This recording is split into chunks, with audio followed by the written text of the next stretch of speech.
If your Samsung Galaxy S26, S26 Ultra, or Plus is talking every time you tap the screen, feels hard to control, or even has you stuck on the lock screen, TalkBack is turned on. Don't worry, it's easy to turn it off.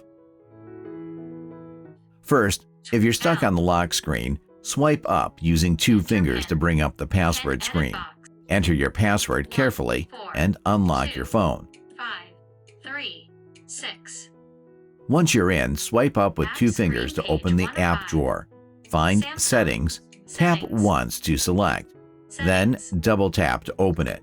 Now, scroll down using 2 fingers until you see Accessibility. Tap it, then double tap to open. Here you'll find TalkBack. Select it.